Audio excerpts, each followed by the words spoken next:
Welcome back to Table Talk. Today, a very special guest. We're joined here with Just Chili to discuss the open division in Arizona high school football, our thoughts on it. Are they going to change it? How do we like it? Jaden Ricken, Gavin Wilson back as always. And Gavin, I know before we get started, you have a burning question for him. I've been wondering this ever since we knew you were going to be on the show. How did you get the name Just Chili? I mean, are you just a chill guy? Is he serious? Oh, come on, man. I've been doing this for like 10 years out here. You don't know? I'm genuinely wondering. I haven't been here 10 You guys don't do your research? What is it? Oh, man. All right. Actually, the truth is, though, I did get the nickname from my grandmother. I told you it was a nickname. Since birth. It almost became legal on the birth certificate because my parents, my mom's Chinese and my father's Peruvian.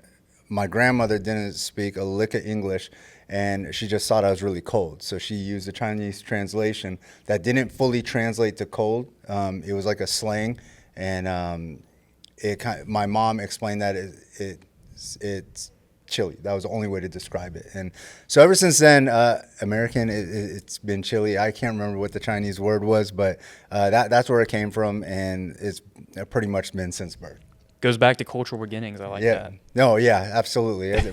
kind of a cool story. I mean, I know everybody picks up nicknames however they pick them up, some of them good and bad, but I hold on to it because my grandmother gave it to me.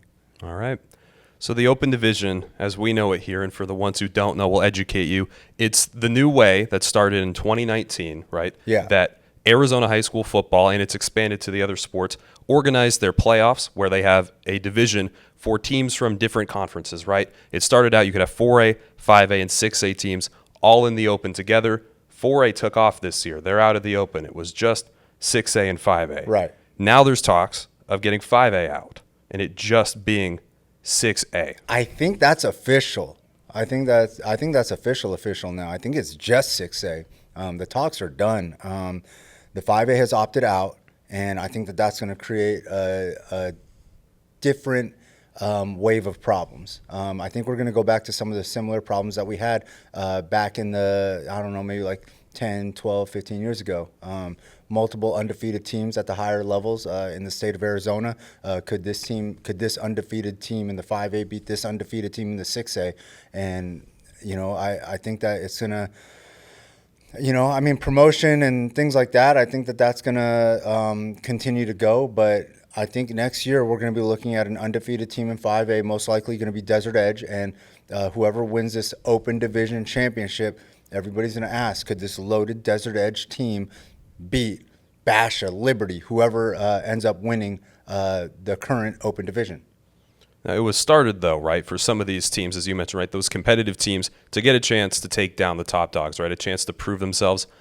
That high-level competition, right, everybody wants to beat the best. Yeah, mostly I think it was for the Saguaro and Centennial teams because those teams ended up winning back-to-back championships in their respective 4A and 5A divisions by absolutely smoking everybody. Like the games weren't even close and wildly disrespectful. So they had to figure out a way to give Saguaro the opportunity, give Centennial the opportunity to compete with the Chandler, the Hamiltons, whoever was at the top division in Arizona. And that I remember that Saguaro Chandler game that took place at Sun Devil Stadium. We thought that it was a generational game, and so much was made out of it. So I think that, the AIA tried to roll with it and try to replicate that level of competition, and I think they've done a pretty good job of it, and they've kept some excitement. I think that the formula has some issues. It always does. Every formula does. Nothing's perfect in sports, but I think that, it's created an atmosphere of high-level competition, whether wanted or not.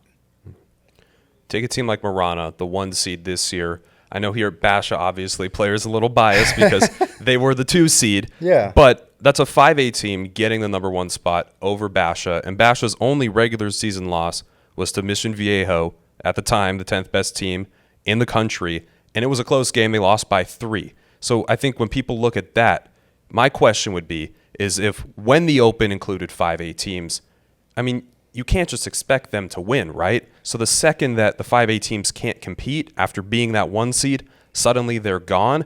I mean, to me, like, was there faith put into those 5A teams to just have an honest chance to win, or were they expected to win, and the second they didn't, they called it quits? I mean, I think you got to look at it. You got to look at it, a couple different ways. One, Higley had already won 2 championships in the 5A, so they already took the early promotion up. Can they compete with these teams? They got that matchup versus Liberty. They got to see what it looked like, and it's a preview for them for this coming season. Marana, they went undefeated. Undefeated's undefeated. Like, it's tough to go undefeated almost at any level. Am I saying that you should put a 2A or 3A team in the mix versus these open division qualifiers? No. But undefeated in the 5A is still undefeated in the 5A. Desert Mountain, arguably, and listen, I love ALA Queen Creek, but Desert Mountain arguably was robbed in that game. Like, they competed. Horizon, super talented. I know that people thought that they were going to have an opportunity to, put a little scare in their first round. But look, I think there might have been a little bit too much faith, because I think maybe only 2 or 3 of those teams belonged. But I do think that 2 or 3 of those teams belonged.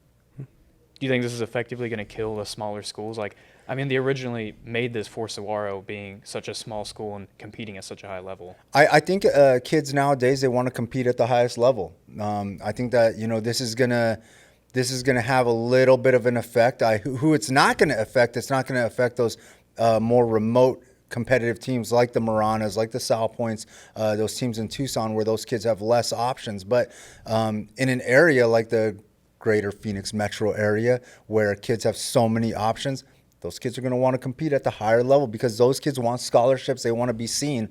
And, at the end of the day, if it comes to media covering an open division game or a 5A, 4A game, most of them are gravitating to the bigger game. That's just the nature of the beast. And as social media grows and clicks and views become so important, I think that you're going to see more of the camera attention, more of the personal attention going to those bigger games. And, it's going to be a great thing for the Bashas, the ALA Queen Creeks, the Liberties, the Centennials, the Desert Edges. But some of these smaller schools, some of these, especially locally in the greater Phoenix metro area, are going to struggle. They're going to struggle to keep their kids, because those kids aren't going to be seen wherever they're at. And, you're definitely not going to get a Bijan Robinson type in the Valley. You're going to get that at Sal Point. You're going to get that at Marana, but you're not going to get that here in Mesa, Tempe, Phoenix, Chandler. So is that more of the problem, like recruitment? I think to myself, when I think about how dominant Saguaro was, like in the late 2010s. College recruitment, yes. I don't want to put anybody out there. If that's part of the issue, then was the Open the right way to go about fixing that, or should there have been some harsher penalties for things like recruiting, or if there were violations? Gosh, I don't know if there should be. I don't know if they should make the punishments any harder for quote unquote recruiting or whatever. I think the transfer punishment is enough. That 5 games is tough to eat. I mean, That's like half the season right there. I mean, imagine it academically, like if you guys are into media and stuff, like if they were like, oh, hey, you know what? You guys can't podcast for 1 semester. What would we do? Like, what would you do with your time? Like, you'd be and you guys would be going crazy. Like, so like, yeah, I think that, it's not a fair comparison, but like, it's just, it's so difficult. Like the punishment far outweighs like the crime. Like, I don't know what the better way is. I don't. But I love the open division. I'm an advocate for it even now, even with the changes. But I do think they need to find a way to incorporate this thing so that we don't have 2 undefeated teams at the highest levels, where the lower level one, the 5A one in this case, says, hey, look, we're 14-0. We have 17 Division I athletes. We'll beat the brakes off of that other team. Mm-hmm.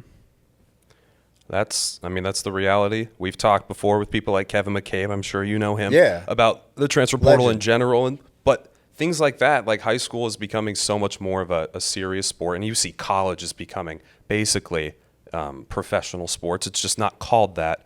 As high school becomes more serious and people treat it like that, I just don't know where we'll end up in, say, 5 or 10 years. Hey, look, with NIL becoming a huge thing in college, obviously, like you said, college is becoming the pros, and then high school is becoming college, and then pretty soon youth is going to be the next thing that gets, I don't want to Maybe say we'll see polluted. 8-year-olds getting NIL deals. Who knows? It's already happening. It's already happening Maybe out there. Gronk. Yeah, it's crazy. So, but hey, look, you know what? The reality is because of all that, situations like this, you guys have this podcast. Like, you guys are going to get opportunities to, get your own commercials and blow up and do bigger things and create bigger platforms. So it's all going to go. It's all circular, right? It's all going to go ebb and flow, and All right, Chili, I know we talked a lot about the Open, but I've got to know more about some of the things you do. I know you run a big 7-on-7 tournament here in Arizona. You got to tell us more about that. Yeah, Flight Club. I've been doing this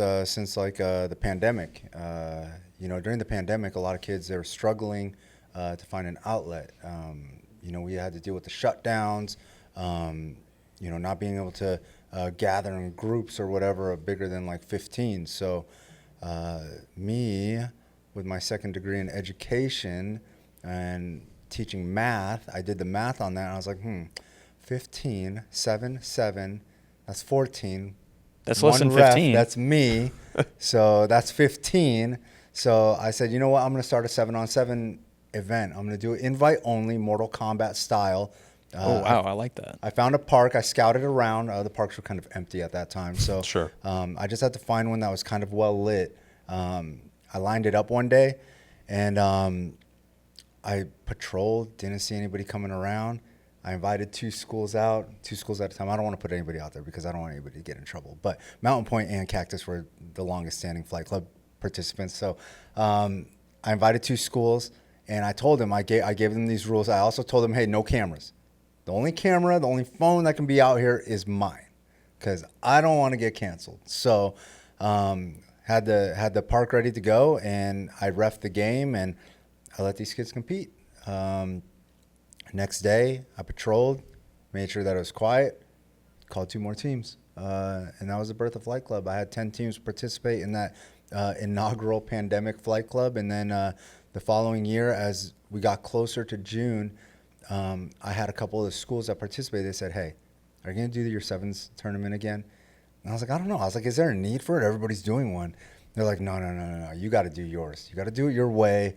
That was a lot of fun. And I was like, you know what? I was like, let me look into it. I'll see what I can throw together. And I got 10 teams, the 10 original teams back. And then I got, another 10 teams saying, hey, Chili, heard that you're doing a 7s event. How do we get in? And so 10 more teams jumped in, and then it was 10 more teams. And I was like, I got to cap this somewhere. It can't be 30, so I got to go 32. So Okay. I did Just like the NFL. I did a 32-team tournament, all high school teams, and it was a blast, except for it was during the day. It started at 9 a.m. It started at 9 a.m., which wasn't the problem. The problem came when it became like noon. And then the championship game, which was like at like 2:30, 3 o'clock or something like that, Coach Mons, ASU tight ends coach, was coaching at Saguaro at the time. His team was playing in the championship versus Desert Edge, and it had to be like 115 degrees out there. Oh. And I tried to tell them, I was like, hey, guys, let's find a high school stadium to do this at tomorrow. No, our kids are dogs. Like, we can go now. We're In ready. 120-degree weather. Light And work. all the kids were about it. The Jaden Matthews, all those guys, they were about it. They were sold. And I was like, oh, my God. I was like, Then you have to be out there. I mean, yeah. But I'm not running around playing. I was like, oh, man, something bad's going to happen. I don't know what I'm going to do. But we literally survived it. We survived Flight Club. And I survived Flight Club 2021. Hey, those shirts are coming soon. Wow, Hey, I need to see those. Those shirts are coming soon. So the next year I decided, I was like, hey, look, I'm not doing a morning start again. I'm going to start later, and I'm going to finish later. And we did Midnight Madness, and Basha ended up winning that one, Damon Williams, with a touchdown throw at like 1 a.m. in the morning. Shout out. Yeah, shout out to Damon and that Basha crew. They took home Big Man Championship and the Sevens Championship. So, yeah. Do you have one player that really like stands out that went to your tourney? Damon Williams is the winningest quarterback in Flight Club history. We do know that. That stuff is on record. So, In the history books already. him, Cooper Perry was absolutely phenomenal. Was on a tear last year. Justice Brathwaite, guys like that, Chance Mappa, Jaden Matthews. Like there's been a ton of them. We've had a bunch of greats come through, and Damon's storybook of coming back PJ from Elite 11 his senior year. Like I thought that was kind of cool. So. I'm just always looking for the next, great story, great interesting. Maybe story. another Bijan coming out there. Who knows? Oh shoot, that would be amazing to just get Well, I mean, I've had Noah Roberts in there, so pretty close. A lot of people think basically that Noah the same could be guy. that guy. Yeah, no, for sure. Hey, super talented running back, can do it all. How do you not love Noah Roberts, man? That kid's absolutely special. Sevens is something where, I mean, I used to play tackle football before high school. Okay. And I felt like right when I got into middle school, my team like started considering doing sevens. We got hit with the pandemic then, so sports shut down, especially for younger sports. But I felt like that was the first time I had heard about sevens. I feel like, and correct me if I'm wrong here, is it a newer thing? And specifically here in Arizona, has it kind of popped up since the pandemic? It's not so new. Like what's it called? Trenton Bourget he's definitely on the Mount Rushmore of sevens players, worldwide, nationally, whatever. But I want to say that sevens definitely been around since like 2014, I want to say that's the first time that I heard about it. And yeah, so it hasn't been around like forever, but like.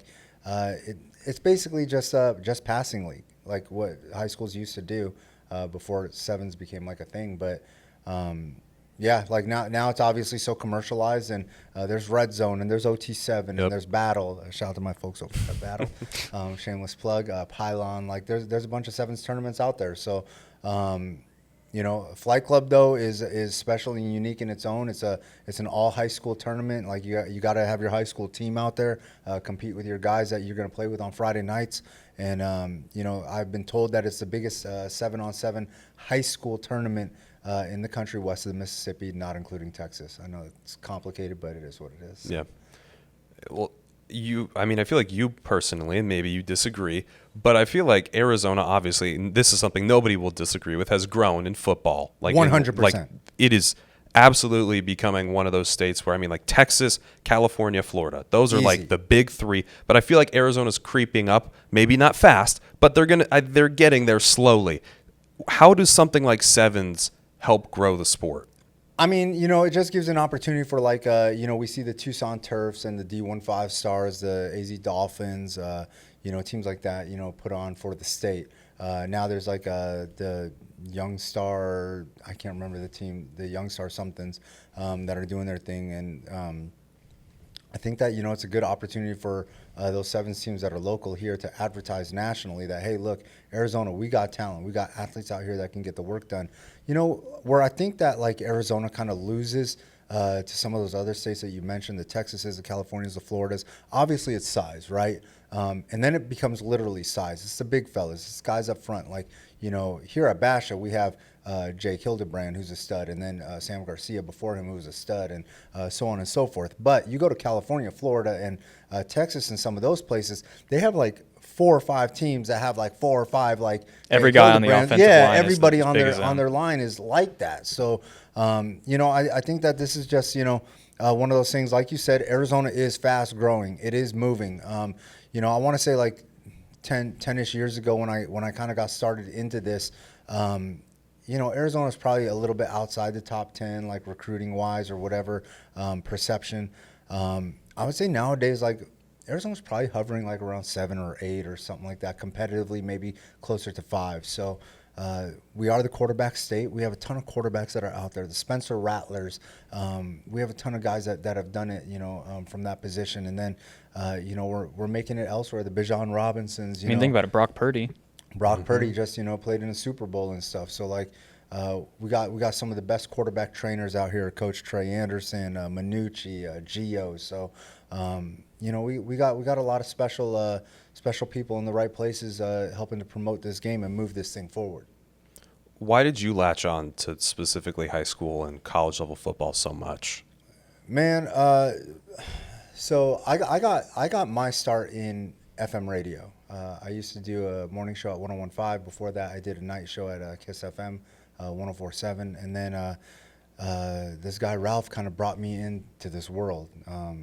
Depending on whose origin story you listen to for it, like I asked him or he asked me, but I was doing something little at an FM radio station where I was ranking teams and talking about players and bringing some kids in on Friday night to, talk crazy. Whoever slept on them, whoever discounted them, like, hey, go ahead, have your moment. And kids like Kendall Taylor, Zach Skeen from Chaparral at the time, they would come in and they would say their piece on whatever, and talk to the guy at Circle K that said, oh man, you guys are gonna get smoked by Saguaro, and Zach Skeen would be like, oh man, this dude's crazy. First off, I want to shout out the dude from Circle K that said that I was gonna get smoked by Saguaro. We ended up beating them by 50. So like, I let the kids do that, and then I got tied in with like Arizona Varsity and Rivals, and I just had fun. Coach Regal over at Chaparral, something that I don't say enough or give enough credit to,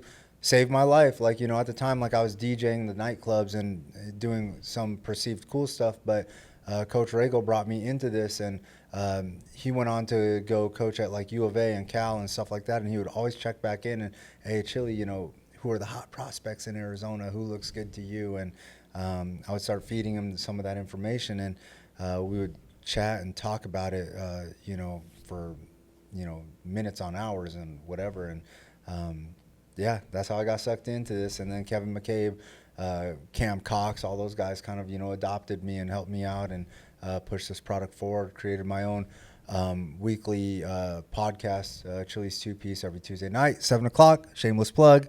Another plug. Yeah, hey, so got to take advantage of the platforms, Of course. And that's what I'm trying to teach everybody else. Take advantage of a platform. When you get on it, make sure that you guys, hey, Table Talk, Basha, this is what we do, things like that. When you get on with Kevin McCabe or Cam or whoever, and I'm going to make sure you guys get those opportunities. Podcasting, obviously something we've latched on to, but I know you mentioned you have your podcast, and then what is it with podcasting? And I know it's not necessarily sports related, but it's grown a lot. It's become so popular. It's easy. Look, I worked in radio.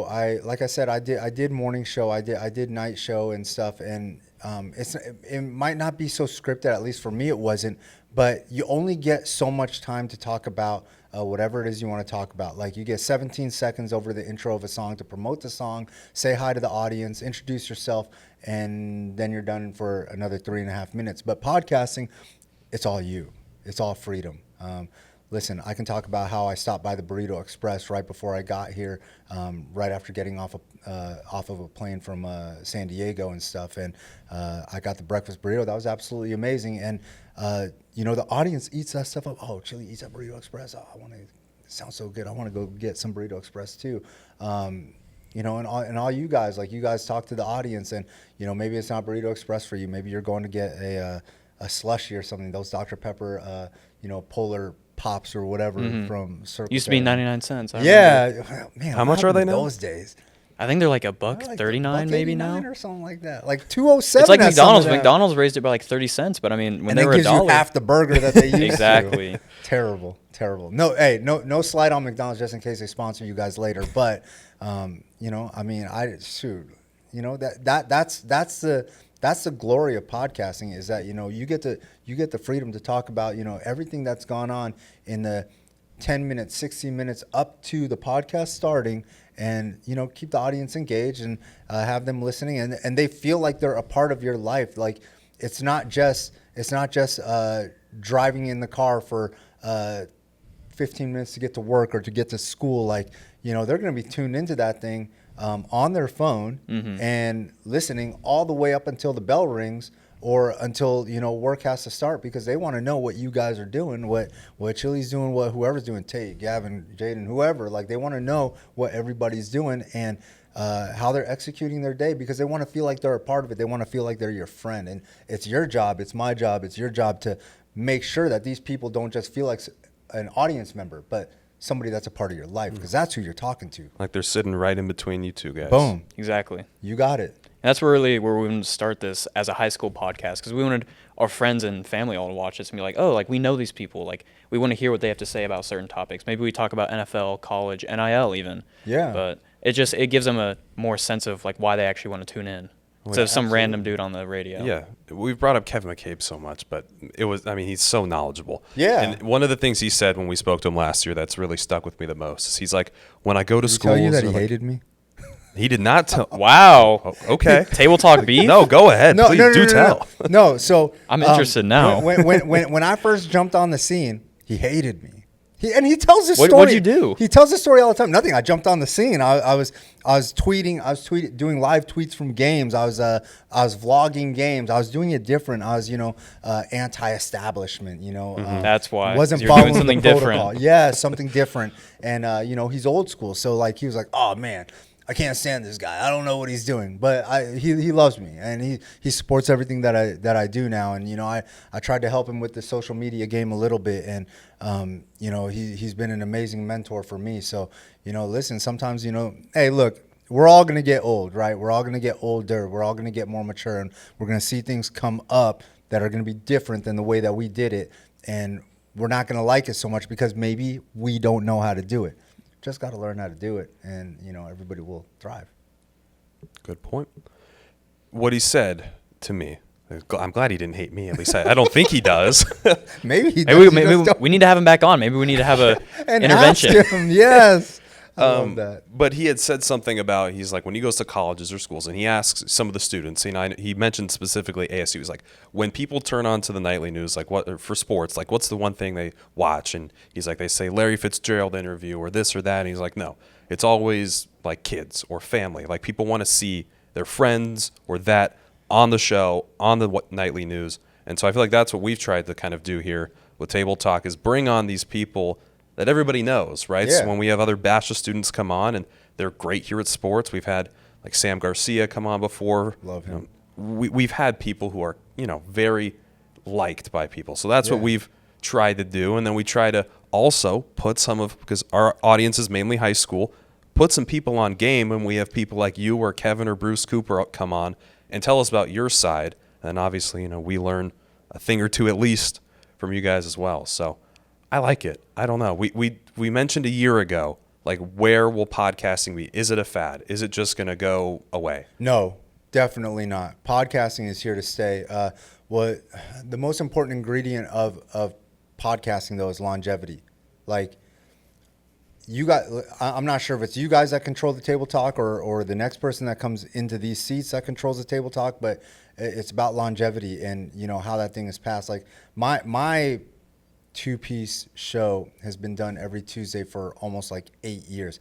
Don't miss a Tuesday ever. I don't care if it's Christmas, New Year's, whatever. I will do a 10-minute episode, a 30-minute episode, or whatever. It's usually about an hour to an hour and a half, but I will make sure that the audience gets something so that they know, so that this high school audience out here knows and understands that, hey, look, every Tuesday for sure, whether I'm going to open up presents that day or, it's just going to be another go to work, get coffee day, Chili's going to have his show, 7 o'clock all the time, won't miss it. So, it's about the longevity. That's the most important ingredient. It doesn't matter if you're sick or whatever. Just got to keep the thing going as regularly as you can. And as long as that happens, podcasting isn't going anywhere. I wish we had another 2 years. Kind of sucks. This is going to be the last one. We'll start. Dang, We'll man. keep something going in college. Maybe Table Talk. Maybe we'll take it to the next level. College year. Dun, dun, dun. Yeah, Can't wait. I know. We'll figure it out from there. And before we go, I've got to ask. I know Gavin already asked his burning question about the name. I always see you with sunglasses. How many do you honestly think you have? How many different pairs? Oh man, so like when I was in radio, I got a soft deal with Oakley. So Oakley, Really? Whoa. yeah. So Okay, Oakley big used time. to Another Oakley plug. used to- yeah. So Oakley used to send me a pair every year, and they sent me these ones I think last year, and they Oh, they're As you can branded. see, yeah, they're branded. Oh. They have like these have like my Instagram, Twitter handle. That's tough. At Just I'd wear Chili. those too So- if my name was just so Chili. yeah, so like there was a situation a couple years ago where, I guess like a charity event occurred, and it was sponsored by Pit Viper, Oh. and so like I had to contact my people at Oakley, and I had to ask them. I was like, hey, look, this thing's sponsored by Pit Viper. Can I take the 1 day off to support this charity event. And the people at Oakley were fantastic. They were like, "Oh yeah, charity event, cool. You got to." I mean, Pit Viper's pretty sick, so I mean. Yeah, so no, they were cool. So like, and then Pit Viper ended up giving me like 10 pairs. I ended up giving away. Shout out to Pit Viper though, because they tried to show love and try to steal somebody, but I had to give those away. And then yeah, like I don't know, I probably have like at least like I would say at least like 40, 50 pairs. Where do you keep them? Do you have like your own little case for it? Sometimes, honestly, sometimes like I'll give them away. There's been some sevens events where in the past that like a kid will be like, "Yo, Chili, make a big play. Like you gotta let me grab the sunglasses like off your hat." And I was like, "All right, if they're on my hat, you can grab them, put them on, and you can keep them because I don't want them after you sweat in them and stuff." Yeah. But yeah, I always travel with at least 3 pairs. But I usually like Backups, 2-year backups. yeah, well, the backups are old ones though. But like these ones, this is only. I hope nobody snatches these off my head. But whatever. Noah Roberts goes and scores a touchdown, and it's like, "Yo, hey, Chili, let me put on the." I will be like, "Oh, okay, you know what? Boom," because he's gonna be in the NFL one day, and it's gonna be a super viral clip. But yeah, I don't know. Easily I gotta have like 40 or 50 pairs. That's crazy. I don't even know if I have 40 or 50 pairs of anything, let alone sunglasses. Oh man, hey, I'm sure there's something, but like I'm a sneakerhead, and What's your favorite shoe? You got a favorite shoe out there? My favorite silhouette of all time probably has to be the Jordan 4 silhouette. Ooh, okay, that's it's one a nice of my one. favorites. So, I've been a Jordan head for a long time. I love the 11s. I slept on the 7, 8, 9s, but What about the Jordan 2? Like that one? I do like the Underrated, That is a very underrated. slept on. Wow. Whoa, you got like some shoe game too. I got ball knowledge. Whoa, look at this guy. Yeah, hey, Jordan 2s are super slept on model, but I love them. I have like at least like 3, 4, 5 pairs. But yeah, that is, man, I'm impressed. What about you? Sneakerhead? Are you into shoes? What are you into? Not shoes. LeBron. Yeah. You're a LeBron stan? Yeah. Oh, You man. a MJ? I'm not an MJ. Okay, We done with the 90s, coach. So wow. Whoa, breathe. Just breathe, okay? Hold on. First off, one thing that I will say is Michael didn't have to bounce around to 7 different teams to try to chase rings. He and needed chase teammates. a legacy. He couldn't do it on his own. LeBron took his team to the finals with what was it? Dennis Smith? Some random. Dellavedova, Matthew Exactly. Dellavedova. No, you're right. Hey, I'll give you that. Listen, LeBron is the greatest of you guys' time, the greatest of this time. Michael's the greatest of his time. I do Agreed. give Michael a little bit of an edge because let's not forget, Michael also carried a shoe franchise out of dirt. All right. Made it. He's got some more. Made it $1 billion. And without him, LeBron doesn't get that $1 billion shoe deal. That's absolutely That is true. insane. That is true. Michael walked so LeBron could run. And dunk on everyone. And yes, that, and I will give it to LeBron. A lot of I would argue that a lot of the players during his time were a lot more skilled overall than a lot of the players during Michael's time. But I think, man, it's a great tough debate. I give Michael a little bit of an edge, but LeBron's definitely up there. I think Steph's kind of taking a little bit of it from him, but for now, I don't know. I'm a huge Luka fan, though. Well, I'm not a that's not LeBron fan. ridiculous. I'm a LeBron and a Lakers fan, so that works out well. I'm excited not with a Lakers Luka. fan. I just like Luka. Yep, I think there he's it is. absolutely a gift. So, Except he doesn't play defense. Only problem. I mean, he plays enough. Defense. We have and I know we say this, and as media people, when we critique athletes, we have like a rec basketball league, right? Okay. That we're in, way out of our skill level. It was the only one open. We don't even play organized basketball. It's- Just for the fun of it. And I know I'm not a professional athlete who trains, but man, it's tough to play defense like that. for sure. So Especially sometimes at that size, if you're 6'7". and I know they're playing 10 times as hard as us. So sometimes if it's like you're lacking on defense, I get it. Hey, you got to think Steph Curry is one of the worst defensive players like in at his position that's starting and whatever. And how many times like when they played the Rockets, like Harden or whoever would try to make sure that Steph got the switch onto them so that he could cook them. But like Steph could shoot that 3, Yeah, exactly. pull up from like 40 feet out, and really changes the game. But yeah, Mike Green double bang. Hey, what's wrong with your sons? Since we got the basketball talk going, what is wrong with your sons? I've been asking myself that question for the past Look, 2 years. I think Mason McGee could start for them right now. What? He would start over Bradley Beal, Mr. PTO. Mr. PTO. Easy. Let them know. Let the audience know. And I guarantee Mason McGee would not demand $50 million a year. Or a no trade clause. Exactly. I would take Mason McGee on the Suns. We got Mason Plumlee, though. Hey. They're blowing this thing up, right? They have to. I mean, after this year, they need Durant's to. probably out. Beal's out. Send Booker to New York. I don't think Booker's leaving. I don't think they're going I to think trade he him. is. I think Booker's gone. I like They that. just think signed the- him to like $60 million That's a okay. New year. York will pay that. I think the entire Suns team is gone, and what chance we had with Rally the Valley and that whole team. Tank for Koa in 2 years. That Tank tank for for Koa. Oh, Oh, ouch. But yes, wow. I would take Koa and Mason on this Suns team right now. I mean, yeah, think about it. Durant's what, like 38, 39? Beal's like 33. That's Book's the cra- already 28. That's I the would take crazy- that as a rebuild. I would take Book, Mason, and Koa right now. Let's do it. Well, let's get it going. Hey, you guys gotta drive these numbers up and make this thing work, and then Get people out to the valley. Yeah, talk to Ishbia. We got to get Ishbia on Table Talk. If we get Ishbia on Table Talk, I don't know what I'll do. Well, this is how we started. This Yep. is how we start the thing. Get Ishbia on Table Talk. Let him know. Find a way. Get Mason and Koa on the Suns. Maybe even right Bryce now. James. Okay, Dang, we're pushing it wow. now. Now we're- Let's take a step back. Bryce is going to the Lakers. We all know that. Maybe he'll join LeBron and Bronny there. Who knows? That's crazy. I mean, yeah, I don't know. I know we're joking, but like that is weird to think about. That there is a potential chance It for could that type happen. of stuff to happen in like a few years. 3 Like, years. that's- Like, think about it. Yeah, you guys will be getting close to finishing up college. Third season of college Table Talk and discussing the possible landing destinations of former classmates like Mason and Noah and all those guys. Yeah, That's going to be a a lot of crazy fun. time. High school sports. I mean, they've become so serious now. Yeah. There's real potential for all these athletes. for sure.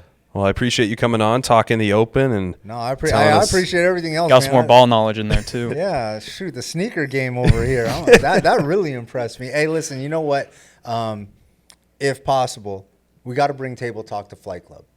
If I Okay. can set up a tent somewhere. Okay. In event, we'll do it. And you name the time, the place, I'll be there. June 28th. We'll bring the table. June 28th. June 28th. We're there. We'll put Table Talk. I don't know how you guys set the equipment up and stuff, but we can bring Table Talk to the middle of like the fields, obviously not the playing area, but like where you guys can watch some of the games, talk to some of the athletes, bring some of the media folks. Maybe get in some highlights going and in the have a background. super long 8-hour podcast. 8-hour podcast. Like what do they Passing call that. them? The TV commercials that are like 8 hours long. The infomercials. You know what I'm talking about? We'll have food coming in and out and stuff where you guys. Like, all right, guys, we're going to take a lunch break real quick. Be right back. Everything's on air. No, there's no lunch. No, break. Like, We're gonna be I'm eating on. on- I know what you're saying. Yeah, that's Yeah. I like that. Yeah, so you guys are just snacking. You bring the team out, and everybody's rotating and jumping in, conversating, and that could be the real finale. That could be how you. That's guys a real. pass the That torch. is the finale. That's going out with a bang. That's how you guys pass the torch to whoever you guys pass the torch to. And maybe at the end we introduce the next host. Oh, that would Ooh. be crazy. Don't spoil it. We gotta. maybe. Dang, that would be crazy. Hey, we figured this out. June 28th, Flight Club in Maricopa, the final Table Talk as you guys make your way to ASU and do other cool things. All right, you heard it here. Stay tuned. Appreciate you all for joining us today. Once again, Just Chili. Check him Another out. deal. Find him on any social media platform. At It's on Just all of Chili. them. So that's all for now. We'll see you guys next time.